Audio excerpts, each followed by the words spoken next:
नमस्कार दोस्तों, मैं एसके सर आपका सेंटर ऑफ एजुकेशन के चैनल पे फिर से स्वागत करता हूं। एक बार फिर आज हम लोग फिर से देखेंगे सेट 6 मई का बिहार एसएससी का सेट है, क्योंकि 6 मई को आपका टेस्ट हुआ है बिहार एसएससी एलपी टेक्नीशियन का। उसका हम लोग टेस्ट आज देखेंगे। टेस्ट का मैथ का एनालिसिस क्वेश्चन काफ़ी अच्छा है। क्वेश्चन देखने पर आपको समझ में आएगा। और देखिए, क्वेश्चन को आप लोग देखिए और वीडियो को लाइक करिए और कमेंट जरूर करिए। आप लोग सिर्फ देखते हैं, कमेंट करते नहीं। कमेंट करके बताइए कि आपको वीडियो कैसा लग रहा है, आपको क्वेश्चन बना रहे हैं तो समझ में आ रहा है या नहीं आ रहा है। ठीक है। और एक सूचना जो आपका यहाँ करंट के टेस्ट का है, मतलब जो सेंटर पर जो टेस्ट होता है tempo stand Kankarbagh tempo stand Patna में, तो इसका जो है टाइमिंग क्या क्या है। तो बिहार एसएससी का टाइमिंग है सुबह में 7 बजे है, सुबह में ही 10 बजे है और दोपहर के 5:30 बजे। और यहाँ पर एसएससी का टाइमिंग है 8 बजे और शाम में 5:30 बजे। टेक्नीशियन का भी टाइम है 9 बजे से। तो ये सब सारे टाइमिंग है, तो इसमें भी आप लोग आके, जो लोग नज़दीक हैं पटना में रह रहे हैं, वो आके टेस्ट दे सकते हैं। और इसी का एनालिसिस करते हैं। तो अब स्टार्ट करते हैं। देखिए, क्वेश्चन है, क्वेश्चन नंबर 1 से स्टार्ट करिए। क्वेश्चन नंबर कहता है 76 से स्टार्ट होता है मैथ, तो 76 से स्टार्ट किया जाए। कहता है तीन क्रमागत विषम संख्या। तीन क्रमागत विषम संख्या अगर होता है तो अगर हम बात करें तो ए हो जाएगा आपका पहला विषम संख्या, दूसरा विषम संख्या हो जाएगा a+2 और तीसरा विषम संख्या a+4। यही होता है विषम संख्या। विषम संख्या मतलब ऑड नंबर। और कहता है तीन क्रमागत सम संख्याओं के बीच का अंतर। तीन क्रमागत सम संख्या का मतलब अगर कोई x है तो ये हो जाएगा x+2 और ये हो जाएगा x+4। ये देखिए, ये है जो ऑड नंबर है आपका और ये इवन नंबर है। और आपसे दिया हुआ है कि बीच वाली संख्याओं का अंतर 7 है, मतलब इसको और इसको घटाएंगे तो इसका वैल्यू 7 मिलेगा। मतलब अगर हम बोला जाए तो a-x, इसको और इसको घटाएंगे तो a-x का वैल्यू 7 मिलेगा। बात समझिएगा, इसको और इसको घटाएंगे तो a-x का वैल्यू 7 मिलेगा। तो कहता है इसको भी घटाइए, इसको भी घटाइए और इसको भी घटाइए, तीनों को घटाइए। तो इसको और इसको भी घटाएंगे तो a-x का वैल्यू है, तो ये भी a-x आएगा, तो इसका भी वैल्यू 7 मिलेगा। इसको भी घटाएंगे तो ये भी मिलेगा a-x, इसका भी वैल्यू 7 मिलेगा। इस तरीके से 7 + 7 + 7 सभी को कितना मिलेगा, तीनों को घटाने के बाद 7 + 7 + 7 21 मिलेगा। Option number D 21। Option number D 21 आपका आंसर हो जाएगा।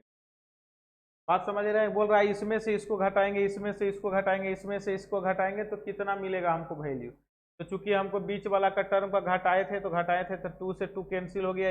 a-x का वैल्यू जो मिल रहा है वो मिल रहा है 7। तो यहाँ भी a-x है, यहाँ भी a-x है। तो इस तरीके से इसका वैल्यू मिलेगा 7 + 7 + 7 आपका कितना होता है, तो 21। नेक्स्ट क्वेश्चन आते हैं। नेक्स्ट क्वेश्चन कर रहा है ध्यान दीजिएगा, एबीसी के आय का रेशियो दिया हुआ है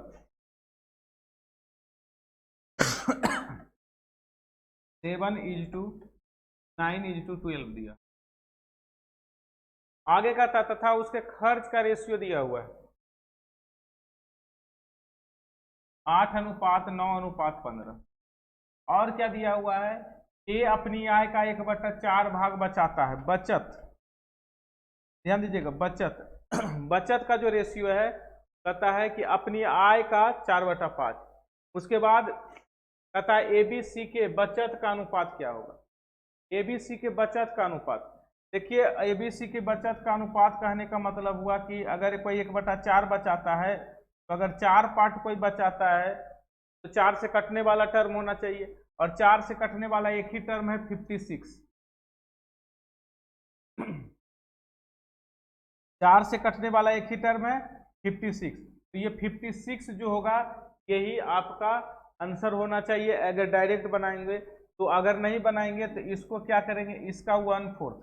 अगर ये 56 है तो ये 1/4 है, तो इसको 56 को यहाँ पर मल्टीप्लाई करिएगा।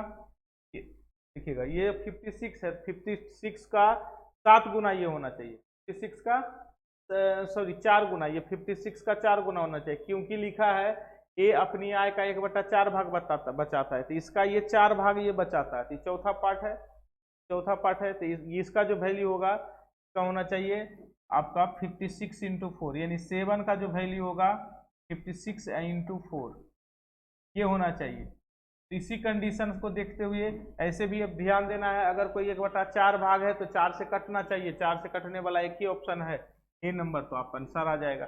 आप इस तरीके से भी क्वेश्चन को इजी तरीके से बना सकते हैं। चलिए आगे बढ़ते हैं।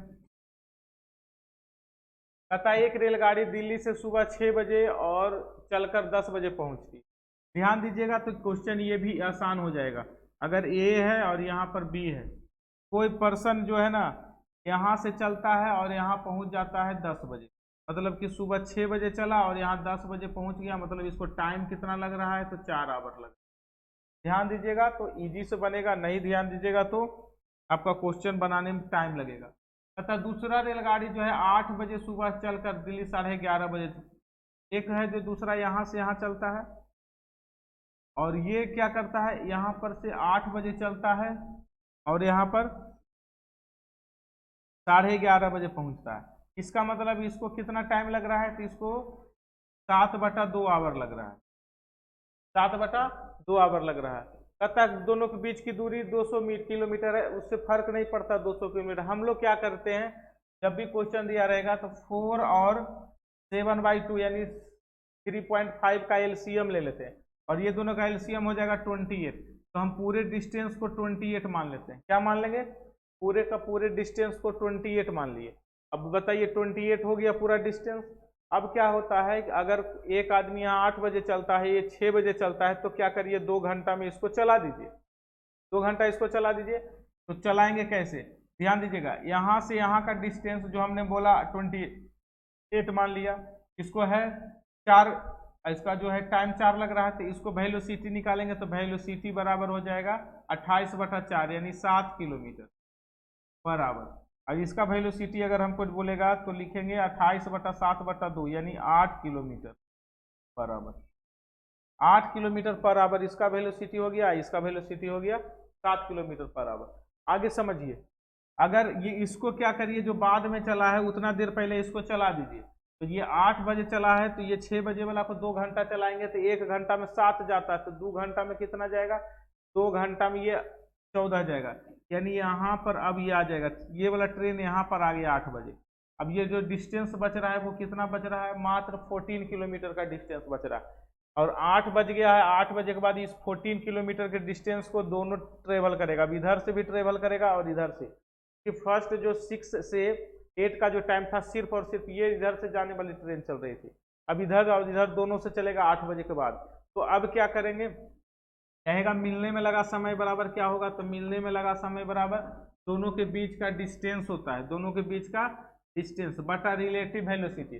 रिलेटिव वेलोसिटी का मतलब इधर से एगो जुटे, इधर से आएगा तो दोनों जुट जाएगा, और दोनों जुट जाएगा तो हो जाएगा कितना, 7 + 8 = 15। अब इसको मिनट को, ये आ गया आवर में, आवर को मिनट में बदलिएगा तो मल्टीप्लाई होगा 60 से, ये आ जाएगा 15 चौके 60, 14 चौका 56, 56 मिनट, यानी 56 मिनट में 8 बजे के बाद, 8 बजने के बाद 56 मिनट और लगेगा, तो ऑप्शन नंबर क्या हो जाएगा, 8:56, ये ऑप्शन हो जाएगा। 8:56 पर दोनों ट्रेन एक दूसरे से मिल जाएगी। क्लियर हुआ, तो इस तरीके के क्वेश्चन को आप ऐसे ही सूझबूझ से बनाइएगा, तो तरीके से बनाइएगा तो मुश्किल से 15 से 20 सेकेंड लगेगा, और अगर आप नहीं ऐसे बनाते हैं तो आपको फिर ज़्यादा समय का सामना करना पड़ेगा। चलिए ये क्वेश्चन लिखा है ABC एक निश्चित राशि को आपस में बांटते हैं, उनके पास राशियों का औसत दिया हुआ है, A का हिस्सा B के हिस्से का इतना % अधिक है। ध्यान दीजिएगा, इसको पहले परसेंट को चेंज करते हैं तो आ जाएगा 10 या 30 32, 32/300 कितना आएगा, 32/300। लेकिन जब कह रहा है अधिक का मतलब होता है बढ़ जाना, तो इसका मतलब होगा 332/3, ठीक है,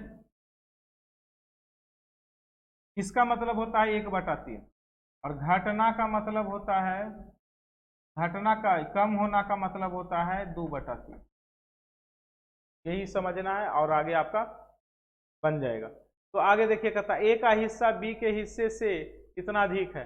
तीनों को लिख दीजिए, ए भी लिख दीजिए, बी भी लिख दीजिए और सी भी लिख दीजिए।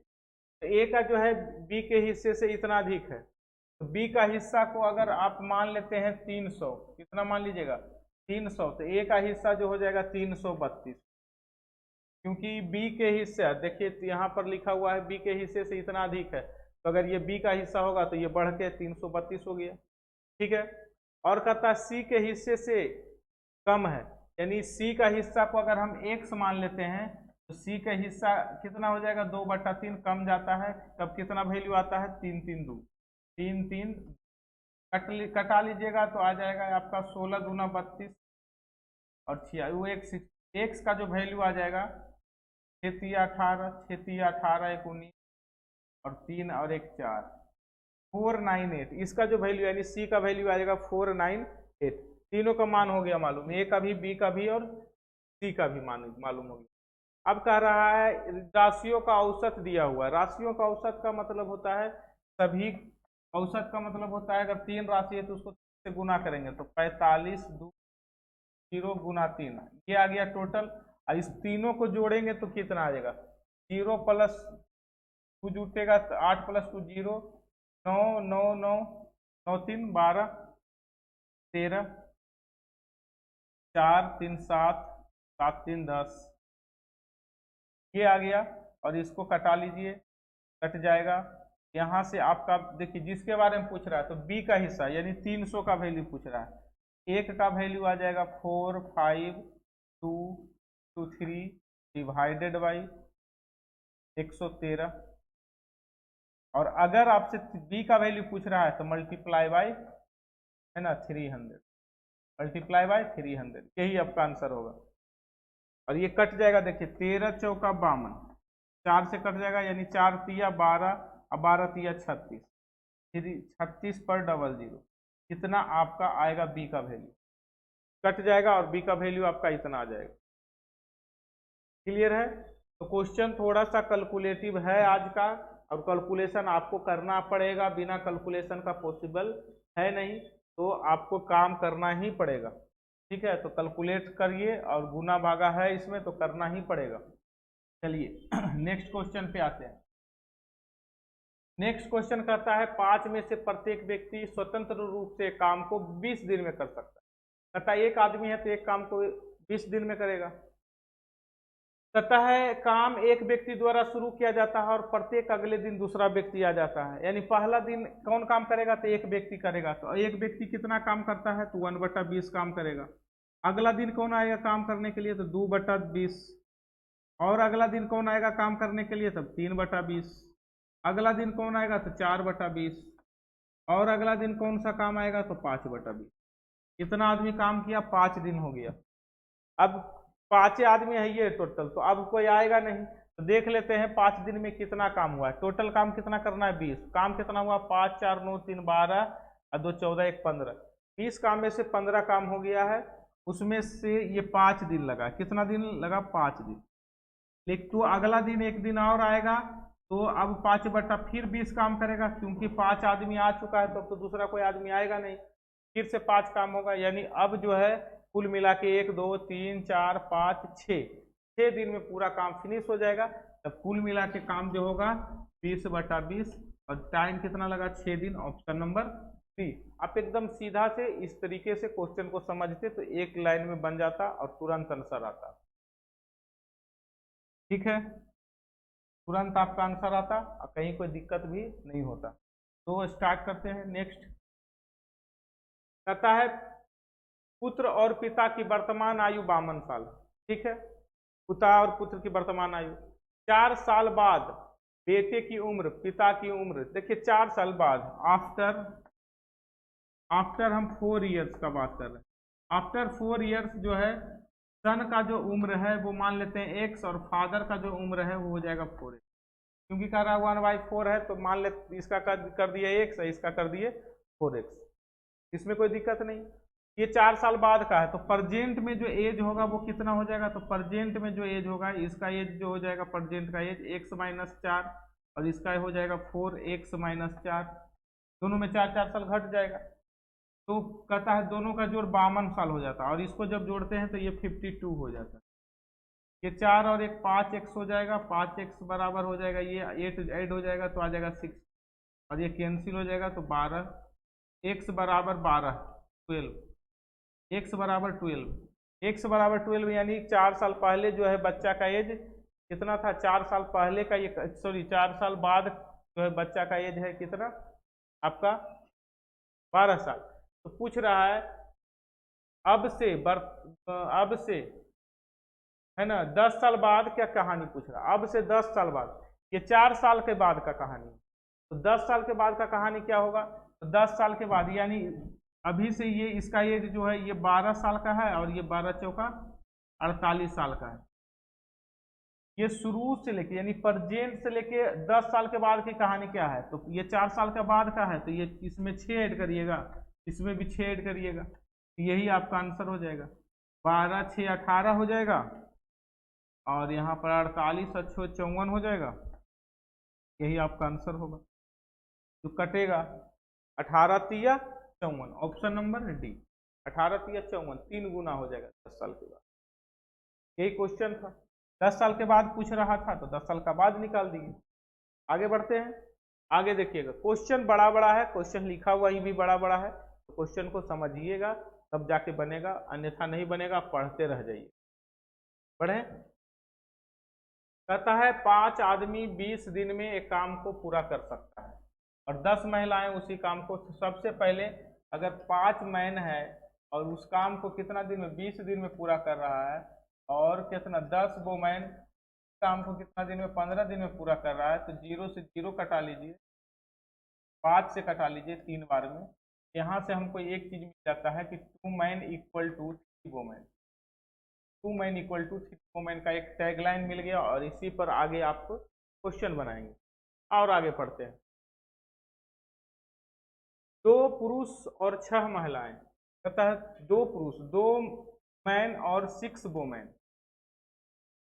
6 वोमेन ने एक साथ काम करना शुरू किया, और 5 दिन के बाद, यानी 5 दिन तक काम किया है, तो 5 दिन तक काम किया, और 5 दिन के बाद 5 दिन के बाद 3 महिलाओं ने काम छोड़ दिया, 5 दिन के बाद फिर बच कितना जाता है, 2 मैन, और 3 महिलाओं ने काम छोड़ दिया, यानी 3 वोमेन, कितना लोग बचे हैं, तो इस काम को अब कितने दिन में खत्म करेंगे, कहता है 3 महिला ने काम छोड़ दिया और एक आदमी काम में शामिल हो गया। अच्छा, इसके फिर क्या करता है, एक आदमी और शामिल हो जाता है, यानी पहले से 2 मैन था, अब 3 मैन हो गया, 3 मैन हो गया, शामिल हो गया, तो समूह के अंत तक एक साथ काम जारी रखा गया, तो शेष काम कितने दिनों में होगा, मतलब ये जो काम है ये कितना दिनों में होगा, तो 1 दिनों में होगा, और ये जो टोटल काम हो गया, इसमें भी टोटल काम दोनों में से किसी का एक ले लीजिए, तो यही वाला अगर लेना चाहते थे यही ले लीजिए, 5 मैन इक्वल टू 20, ये भी टोटल काम है, ये भी टोटल काम है, बस यहाँ मैन है और यहाँ भी मैन है, तो वोमेन को मैन में बदल लीजिए। देखिए 3 वोमेन बराबर कितना मैन, 2 मैन,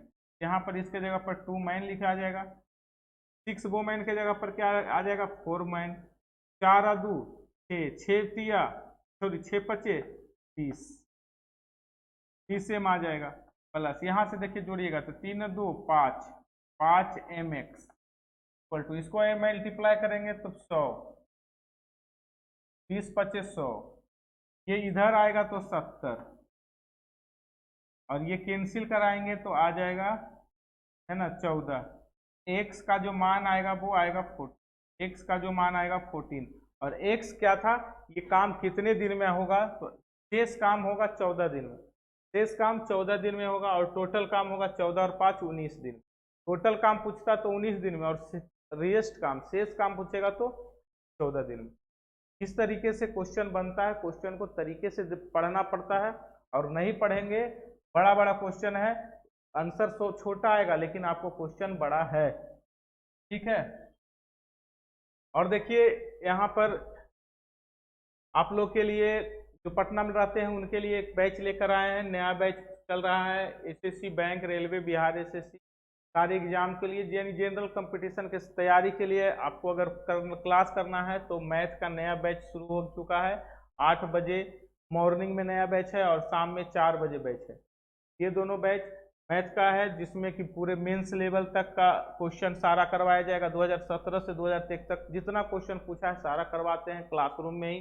तो और नामांकन जारी है, तो बहुत ही कम फी में, जितना कम से कम फी में अगर आप मैथ पढ़ाना चाहते हैं तो यहाँ आइए सेंटर ऑफ एजुकेशन और आप क्लास ज्वाइन करिए, डेमो कीजिए, देखिए और अपना भविष्य बनाइए। चलिए नेक्स्ट क्वेश्चन पे आते हैं।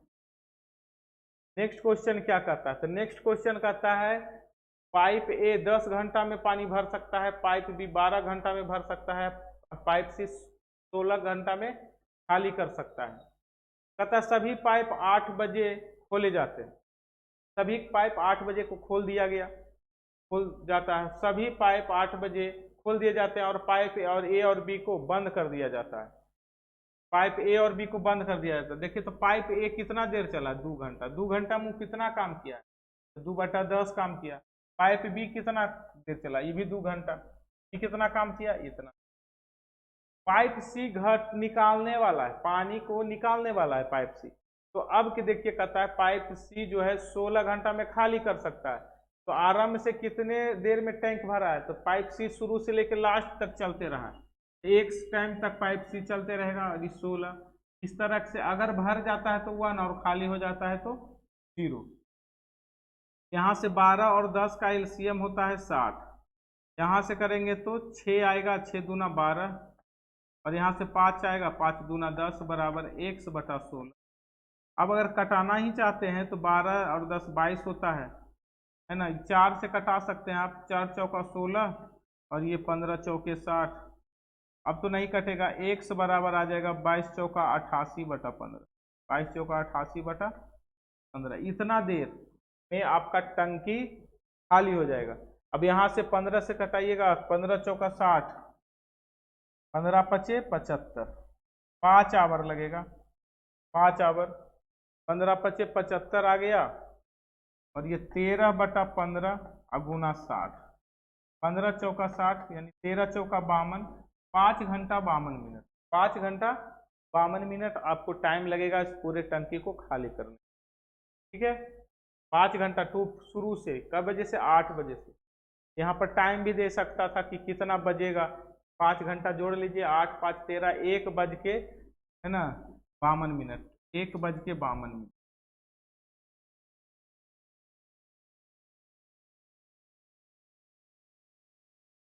देखिए नेक्स्ट क्वेश्चन है। नेक्स्ट क्वेश्चन कहता है एक व्यक्ति 300 किलोमीटर की दूरी तय करता है और फिर शुरुआती बिंदु पर लौटता है। एक 300 किलोमीटर का डिस्टेंस जाता है फिर लौटता है, यहाँ से यहाँ तक गया और फिर वो लौटा।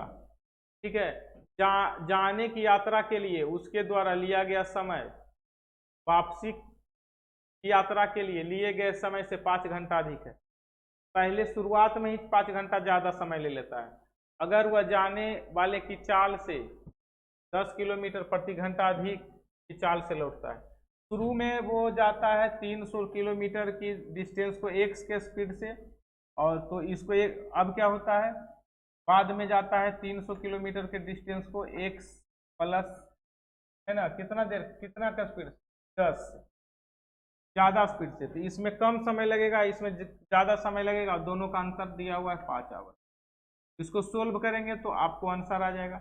यहाँ पर देखिए 5 आने के लिए कितना यहाँ पर ऐड करना पड़ेगा 25 है ना। तो अगर हम 15 इसका वैल्यू पुट करते हैं तो 15 से इसका 15 कैंसिल हो जाएगा 20 बार में, और 15 ये 25 हो जाएगा, 25 चौका 100 ये 12 आ जाएगा ना। आंसर तो नहीं आ रहा है, 15 आना चाहिए, 5 दिया 15, 15 करेंगे तो 25, 25 चौका 100 12 आ गया, यानी 15 तो नहीं होगा।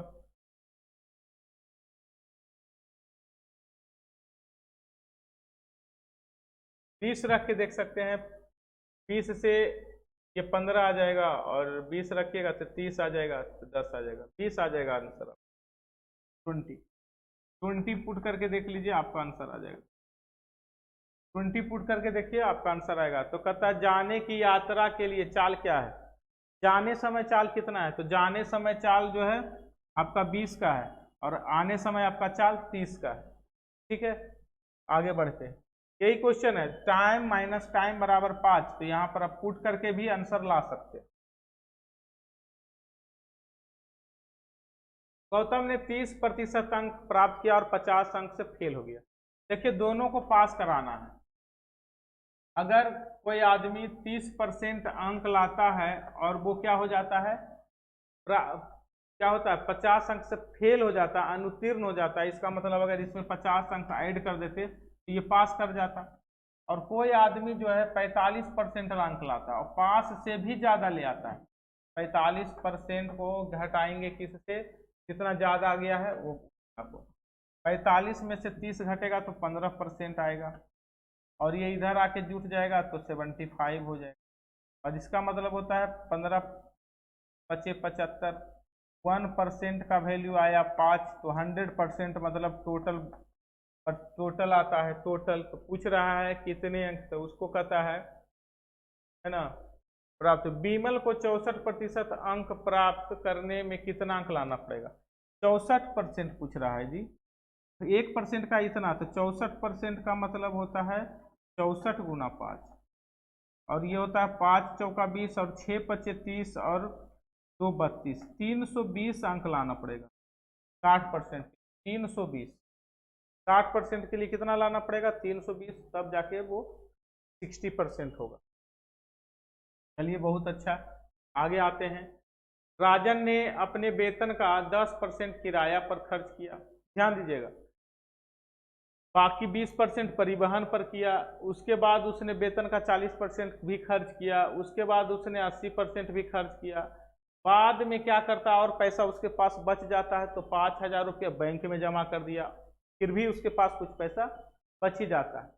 तो इस क्वेश्चन को कैसे बनाते हैं, अगर शेष देता है तो मान लेते हैं 100 रुपया पहले था उसके पास, अब ये 100 रुपया में 10% खर्च किया तो 90% बचा, उसके बाद फिर से 20% खर्च किया तो 80% बचा, उसके बाद फिर से 40% खर्च किया तो 60% बचा, उसके बाद फिर से 80% खर्च किया तो 20% बचा, इस तरीके से इतना बचा।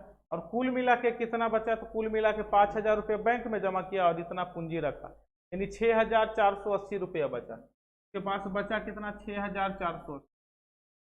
यहाँ से x का वैल्यू जो मिलेगा वही आपका आंसर होगा। यहाँ से x का वैल्यू निकालने के लिए आप पूरे को कटवा दीजिए और आपका आंसर आ जाएगा। इस इक्वेशन को सोल्व कर लेंगे, एक लाइन में आपका आंसर आएगा और बहुत ही आसानी से ये इक्वेशन सोल्व भी होने वाला है। ठीक है,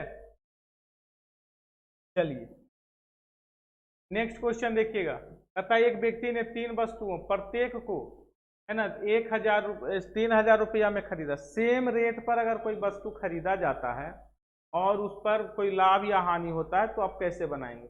मान लेते हैं 3 वस्तु है, तीनों को खरीदे 100 रुपया में। पहला वस्तु पर कितना का 10% का लाभ हुआ तो इसको बेचेंगे 110 रुपया में। दूसरा पर 5% का लाभ हुआ तो इसको बेचेंगे 105 में। तीसरा पर 15% का हानि हुआ तो इसको बेचेंगे 115 में, है ना। 105% का हानि हुआ तो 85 रुपया में बेचेंगे। इस तरीके से इसको अगर ऐड करेंगे तो अपने को कुल मिला के 300 रुपया मिला, इसको ऐड करेंगे तो कुल मिला के 300 रुपया, यानी खरीदे थे भी 300 में, बेच भी रहे हैं 300 में, कुल मिला के कितना, 600 रुपया। कुल मिला के कोई फायदा नहीं हुआ, 300 में खरीद भी रहे हैं, 300 में बेच भी रहे हैं, कोई फायदा होगा या नहीं होगा, तो कोई फायदा नहीं होगा क्योंकि जितना हम खरीदे थे उतना ही मिल रहा है। तो नो प्रॉफिट नो लॉस, क्या आएगा answer, no profit no loss. 100 में खरीदे थे 110 में बेच रहे हैं, 100 में खरीदे थे 105 में बेच रहे हैं, इसको 100 में खरीदे थे 85 में बेच रहे हैं, कोई फायदा ही नहीं होगा। नो प्रॉफिट और नो लॉस। ठीक है, चलिए नेक्स्ट क्वेश्चन पे देखते हैं। कहता है एक व्यक्ति 5 मेज और 9 कुर्सी, 5 मेज और 9 कुर्सी का मतलब हुआ कि एक आदमी जो है 5 मेज और 9 कुर्सी का जो रेट है वो दिया हुआ है 15,400। उसने मेजों को 10% लाभ पर, 10% लाभ पर, यानी 5 मेज था तो 5 मेज को 10% लाभ पर बेचा है तो 11/10 में बेचा।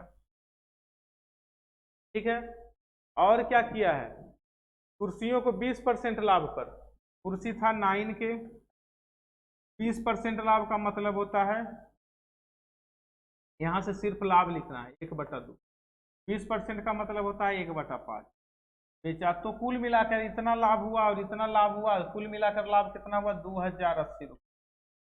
दोनों को सोल्व करेंगे और आपका आंसर आएगा, इन दोनों को सोल्व करेंगे आपका आंसर आ जाएगा, क्योंकि आपसे पूछ रहा है तो कुर्सियों का क्रय मूल्य बताइए, तो कुर्सी का पूछ रहा है तो ये तो रहेगा नहीं, यहाँ पर आ जाएगा 5/2, यहाँ भी 2 से डिवाइड कर लीजिए, आपका सीधा आंसर ही आ जाएगा, इसको भी 2 से डिवाइड कर लीजिए, माइनस कर लीजिए, माइनस माइनस कर लीजिए, कैंसिल हो गया, यहाँ से घटा लीजिए, आपका 9k/2 माइनस 9k/5, यहाँ से घटा के आंसर कर लेंगे, यहाँ से आ जाएगा 7 दूना 14 1 14 7 7 0 0 माइनस 2। सोल्व करेंगे के का मान आएगा, और आपसे पूछ रहा है तो कुर्सियों का क्रय मूल्य कितना है, तो एक कुर्सी का जो के का मान होगा वही आंसर यहाँ पर होगा, के का जो मान आएगा वही आपका आंसर हो जाएगा। चलिए नेक्स्ट क्वेश्चन पे आते हैं। नेक्स्ट क्वेश्चन क्या कहता है, कहता है 1000 की एक वस्तु 10,000 की एक वस्तु का विक्रय मूल्य 3 छूट दिया जाता है, एक बार 20%, एक बार 10% और एक बार k%।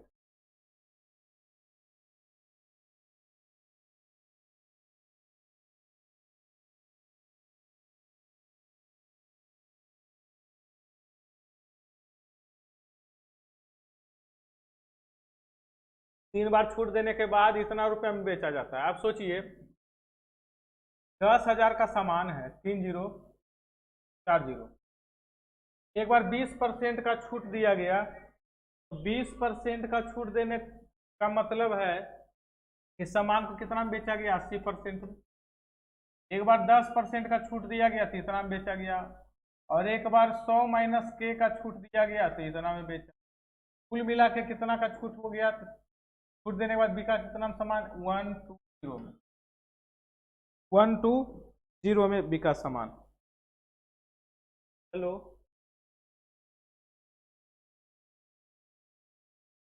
इसको कटाइए और के का मान निकालिए, तो देखिए 4 0 से 4 0 आपका कैंसिल हो, बाकी बच गया ये 8, 8 से कटाइएगा है ना, 8 से कटा लीजिए, 8 से कट जाएगा, 8 3 24 8 7 56 56, ये 5 बच जाएगा और 2 कट नहीं रहा है, 8 5 40 8 6 45 8 7 56, 5 और 2 52,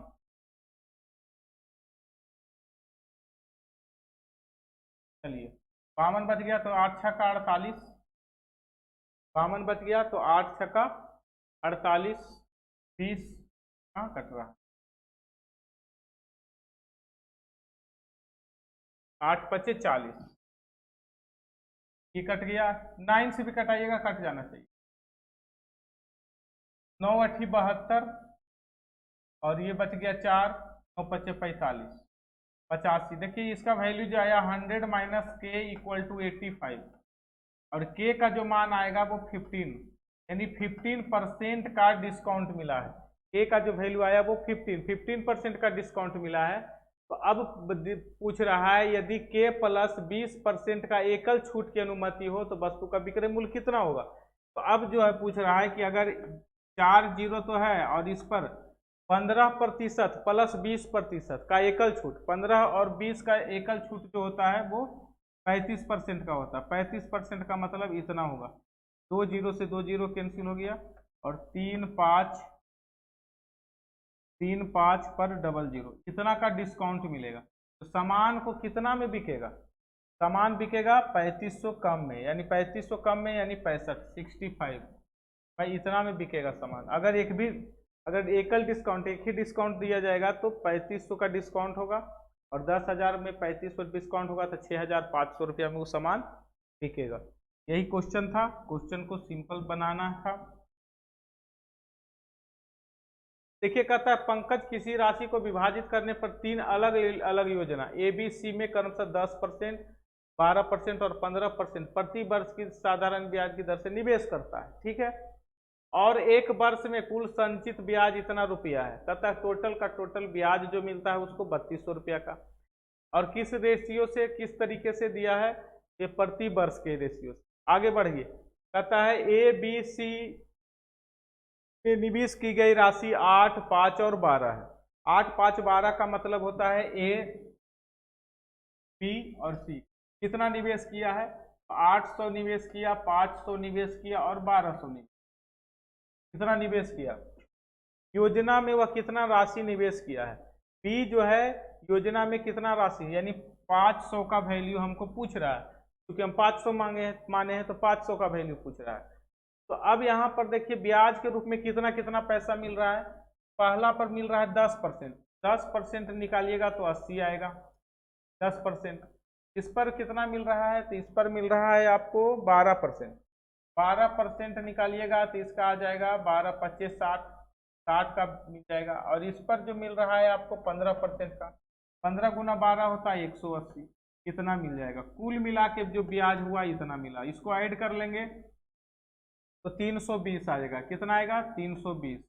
320 का जो वैल्यू दिया हुआ है 3200, 320 का वैल्यू दिया हुआ है 3200, एक का मान दिया हुआ है 10।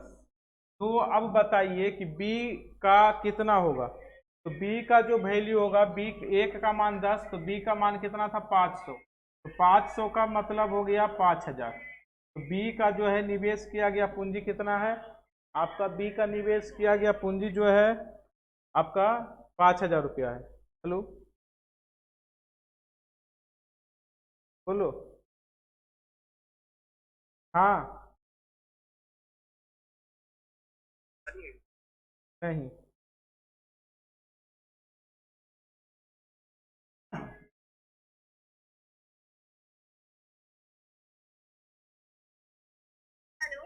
हाँ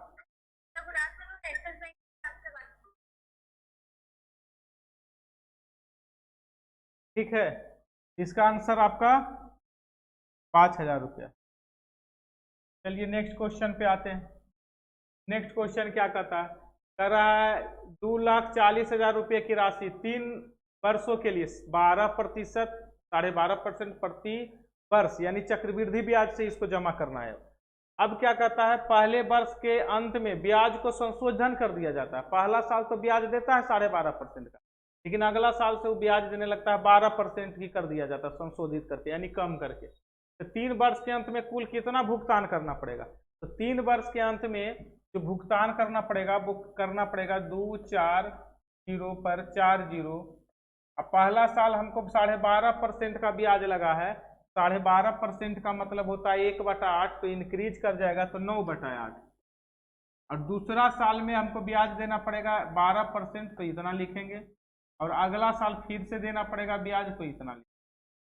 और जब इसको कटाएंगे तो 4 0 कट जाएगा, और 8 से कटाएंगे तो 3 बार में कट, यानी 9 तिया 27, 27 गुना 112 गुना 112, 27 गुना 112 गुना 112, यही आपका आंसर आ जाएगा।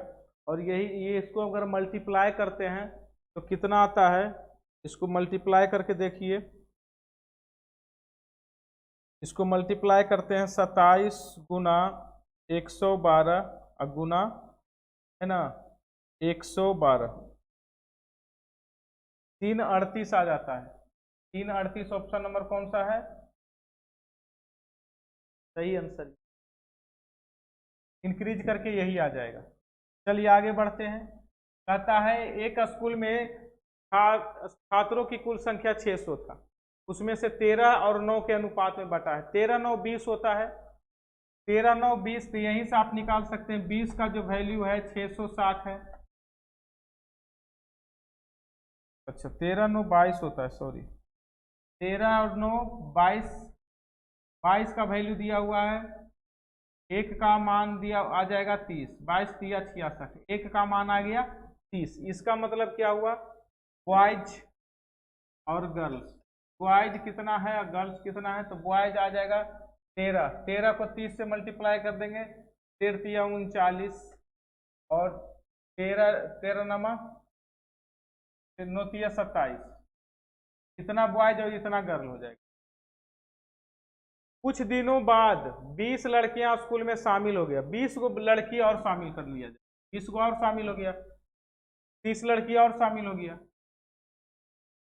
और कुछ लड़कों को ने स्कूल छोड़ दिया, मतलब कुछ लड़का चला गया स्कूल, चला गया, तो अब जो कहता है लड़का लड़की के अनुपात इतना हो जाता है। इसका मतलब इसको आप ऐसे लिखेंगे 390 माइनस एक्स बटा, इसको ऐड करेंगे तो आ जाएगा आपका 300।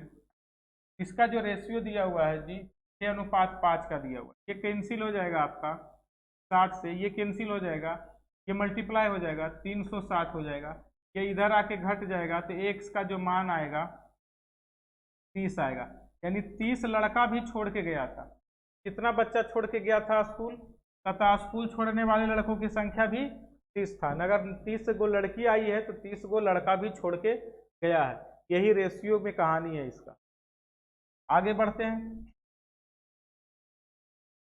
आगे क्या कहता है देखिएगा, यदि 50 से कम आवेदन किया था, ध्यान दीजिएगा, आवेदन करना था तो 50 कम आवेदन क्या होता, और 25 कम चयनित थे तो चयनित और अचयनित का रेशियो इतना होता। तो पहले शुरुआत में जो है चयनित और अचयनित, मतलब पास और फेल, शुरू में पास और फेल का जो रेशियो इतना है, तो टोटल स्टूडेंट 3 हो जाएगा। टोटल स्टूडेंट कितना, 3, 2 और 1 3। तो सोचिए अगर हम शुरुआत में 3x स्टूडेंट था, उसमें से 50 कम आवेदन करता, ठीक है, और कह रहा है शुरुआत में कितना बच्चा पास किया था, 2 बच्चा, यानी 2x बच्चा पास किया था। तो और कह रहा है कि अगर 25 कम पास करता, इतना पास किया था तो उसमें से 25 कम पास करता, तो टोटल पास और फेल का जो रेशियो होता 9:4 होता, 9:4 का मतलब हुआ टोटल कितना होता 13, 9 4 13 हो जाता। ऊपर में चूंकि टोटल का ये लिखे हैं तो ये ऊपर वाला टोटल लिखाएगा तो ये 13 आ जाएगा, नीचे में पास वाला लिखाएगा तो पास वाला 9 होगा। ये क्रॉस मल्टीप्लाई करेंगे और आपका आंसर आएगा। तो यहाँ से पूछा था आपसे, एक्स का मान पूछा है, कहता कितने उम्मीदवारों ने आवेदन किया था, तो कितने उम्मीदवारों ने आवेदन किया था, तो टोटल उम्मीदवार थे 3x, कितना उम्मीदवारों ने आवेदन किया था। यहाँ क्रॉस मल्टीप्लाई करके आप आंसर ला सकते हैं। मल्टीप्लाई करिएगा आ जाएगा 9 3 27x, 13 दूना 26x, x आएगा, ये आ जाएगा 9 5 45 450, ये आ जाएगा 25 3 75, और ये आ जाएगा 25 और 7 32, घटाएंगे तो आ जाएगा 75 और 50 125। एक्स का मान आएगा 125, लेकिन एक्स के मान से आंसर नहीं आएगा, 3x का मान निकालना पड़ेगा, क्योंकि टोटल पूछ रहा है टोटल कितना आवेदन किया था, तो 3x, और आंसर आ जाएगा 375। 3x का मान होता है 375, ऑप्शन नंबर सी है।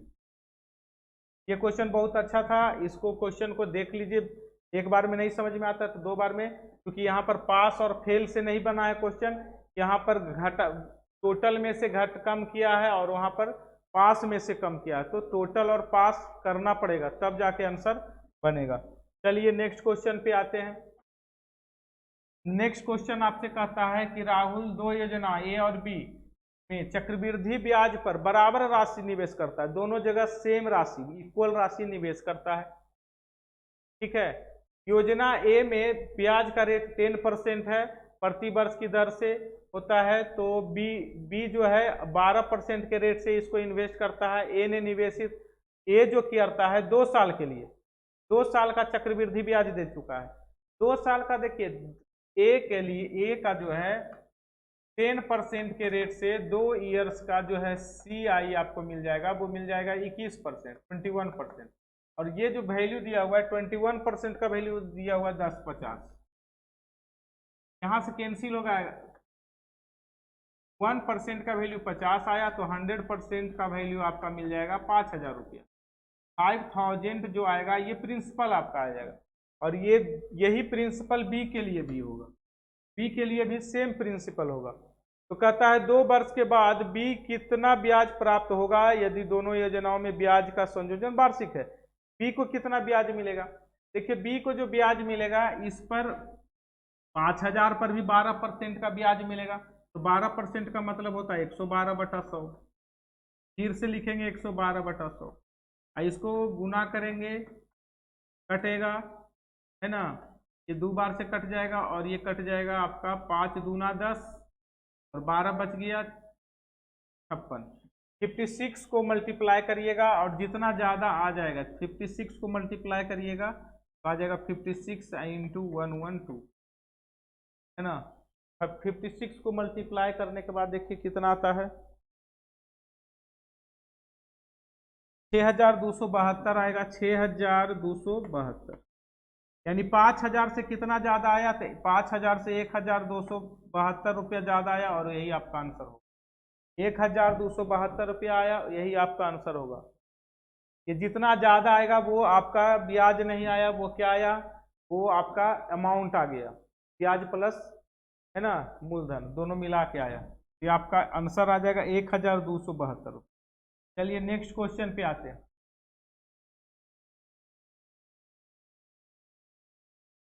क्वेश्चन कहता है 11 संख्याओं का औसत 54 है। अगर 11 संख्याओं का औसत 54 है तो 11 गुना 54, इसका हम सिर्फ और सिर्फ एक लाइन लिख देते हैं और इसको आपको सोल्व करना है। कहता है पहली 4 संख्याओं का औसत 48 है। पहली 4 संख्याओं का औसत 48 है तो 4 गुना 40। अगली 4 संख्याओं का औसत, अगली 4 संख्याओं का औसत जो है 4 संख्याओं का औसत से 25% अधिक है। 25% अधिक का मतलब होता है 48 का, यानी 48 का 25%। 48 का 25% कितना आ जाएगा, 12, यानी अधिक है, इसका मतलब हो जाएगा अब जो है 12 बढ़ जाएगा तो आ जाएगा 48 प्लस 12 60। टोटल कितना संख्या हो गया, 8 संख्या। आगे कहता है नौवीं संख्या 11वीं से 8 अधिक है। मान लेते हैं 11वीं संख्या x है, 11वीं संख्या x है तो 9वीं संख्या कितना हो जाएगा, x प्लस 8। और 10वीं संख्या 11वीं से 4 अधिक है।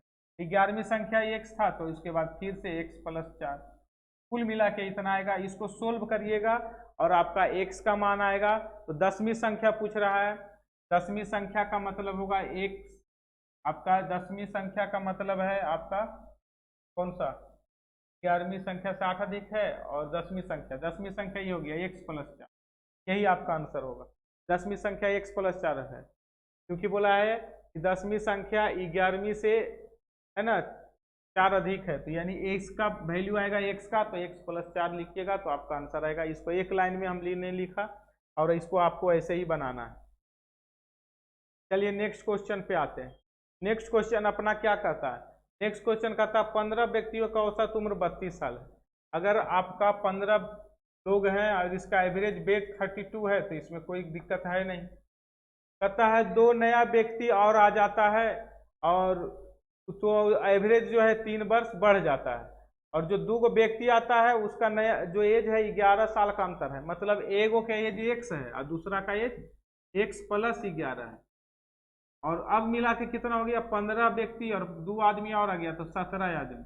और पहले एवरेज कितना था, पहले 32 का एवरेज था, अब 3 एवरेज बढ़ गया तो 35 का हो जाएगा।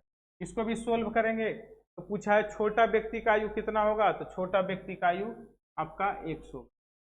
छोटा व्यक्ति की यहाँ भी कैलकुलेट करिए, x का मान आएगा और सिंपल सा आंसर आएगा। एक लाइन का क्वेश्चन है, एक लाइन में आंसर करेंगे। देखिए कह रहा है वह बड़ी से बड़ी संख्या कौन सी है जो इतना इतना इतना को विभाजित करे और शेष बच रहा है। देखिए इस क्वेश्चन को बनाने का तरीका है कि 1026 लिखा है, 2052 लिखा है और 4102 लिखा है। और अगर रिमाइंडर कोई दे रहा है, कोई रिमाइंडर दे रहा है तो रिमाइंडर का मतलब होता है अगर इसको घटाएंगे, रिमाइंडर जैसे इसमें 2 रिमाइंडर बच रहा है, 2 घटाएंगे, इसमें 4 घटाएंगे और इसमें 6 घटाएंगे, और घटाने के बाद जो आ जाएगा, देखिए इसमें से इसको घटाएंगे तो 4 आएगा, 1024 आएगा, इसमें आएगा 2048 और इसको घटाएंगे तो 4 और इसमें से घटाएंगे तो 409 4096 क्या आ जाएगा। अब देखिए जितना 3 अंक आया, तीनों अंक में आया तो तीनों का HCF ही आपका आंसर होगा। तो 3 अंक आता है और तीनों का HCF, तो तीनों का HCF निकालने का तरीका यही है कि इसमें से इसको भागा लगाइए, इसको भागा लगाइए, अगर लग जाता तो आपका यही HCF है। 1024 से ये दोनों कट जाता है, इसका मतलब इसका HCF हो जाएगा 1024। तो कहता है विभाजित करने में शेषफल इतना इतना बचता है। तो अब आपसे पूछ रहा है आंसर क्या कौन सा होगा, बड़ी से बड़ी संख्या कौन होगा, तो 1024, ऑप्शन नंबर डी। इसका HCF जो होगा वही आएगा 1024। इसका HCF निकालेंगे, बाकी जिनको जैसे आता है निकालने के लिए आप HCF निकालिए। चलिए कहता है एक विशेष संख्या के व्यक्ति, विशेष संख्या के घोड़े है ना, समान संख्या, समान से जितना जितना आदमी है उतना घोड़ा है, कहीं जा रहा है, कहीं जा रहा है, आदमी भी जा रहा है और घोड़ा भी जा रहा है। तो हमने मान लिया कि चलिए घोड़ा की संख्या 2x है और मैं आदमी का भी संख्या 2x है, क्योंकि घोड़ा और आदमी की संख्या दोनों बराबर है, घोड़ा भी 2x और आदमी भी 2x जा रहा है। आधे व्यक्ति घोड़े के पीठ पर बैठा हुआ, आधा व्यक्ति घोड़ा के पीठ पर बैठा हुआ है और कुछ व्यक्ति और आधा व्यक्ति जो है ना घोड़ा के साथ साथ नीचे जमीन पर चल रहा है, तथा शेष व्यक्ति घोड़े पैदल चल रहे हैं। यदि जमीन पर पैदल पैरों की संख्या 70 है। अब बताइए जमीन पर कितने पैर होंगे, तो जमीन पर कितने घोड़े हैं, घोड़े के सारे पैर होंगे, घोड़ा 2x है तो 2x पैर होगा, और एक घोड़ा का कितना पैर होता है, 4 पैर। मनुष्य कितना पैदल चल रहा है, तो टोटल 2x आदमी था, उसमें से आधा आदमी पैदल चल रहा है, तो पैदल चल रहा है x आदमी, एक आदमी का कितना पैर, 2 पैर, कुल मिला के कितना पैर, 70 पैर। यहां से मल्टीप्लाई करेंगे, 4 दूना 8, 2 10, 10x बराबर 70, तो x का मान आ गया आपका 7। और आपसे पूछ रहा है तो बता दीजिए घोड़ों की संख्या कितना है। हमने बोला सबसे पहले घोड़ों की संख्या और मनुष्य की संख्या बराबर, तो 2x मैंने माना, तो 2x बराबर 14, 14 घोड़ा है, 14 घोड़ा और 14 आपका आदमी, दोनों सेम ही आएगा, 14 घोड़ा और 14 आदमी चल रहा है, यही आपका आंसर है। Next last question, last question ये कहता है कि एक निश्चित राशि को इतना साल के लिए इतना प्रतिशत साधारण ब्याज की दर से उधार दिया जाता है। राशि का साधारण ब्याज राशि के 1/3 के बराबर। ध्यान दीजिएगा क्वेश्चन 1 लाइन का है, आपसे पूछ रहा है कि अगर प्रिंसिपल आपका 1 रुपया है, प्रिंसिपल आपका 3 रुपया है, तो SI जो होगा 1 रुपया होगा। कारण कि बोल रहा है राशि का 1/3 के बराबर है, तो कितना आ जाएगा, SI इतना। रेट जो दिया हुआ है वो देखिए x% का है और टाइम भी दिया हुआ है आपका x/3%। और हम लोग बचपन से पढ़ते आ रहे हैं SI बराबर PRT/100 होता है। अब बताइए SI यहाँ पर दिया है कितना, 1, R का वैल्यू दिया हुआ है x है ना, P का जो वैल्यू दिया हुआ है, P का वैल्यू हम लोग यहाँ देखिए 3 माने हुए हैं, P का वैल्यू कितना दिया हुआ है, तो x/3 दिया हुआ है। परसेंट का मतलब डिवाइडेड बाई 100, 3 से 3 कैंसिल हो गया, x² का मान आ गया 100, यानी x का मान आपका आ गया 10। कहने का मतलब हुआ x का मान आ गया 10, तो x पुट करिए, पूछ क्या रहा है, तो x का मान कितना, तो x का मान 10, यही तो आपसे पूछ रहा था, x का मान कितना है, 10 है। इस तरह से मैंने 76 से लेकर पूरा 100 तक का टोटल एक सेट कंप्लीट किया है, और क्वेश्चन काफ़ी लैंग्वेज में था, काफ़ी बड़ा बड़ा था, जिसको हमने कोशिश किया अच्छी तरह से समझाने का। तो आप लोग भी वीडियो को देख चुके हैं, तो वीडियो का करना क्या है, लाइक करना है, कमेंट सेक्शन में कमेंट करना है और शेयर जरूर कर देना है। ठीक है, धन्यवाद।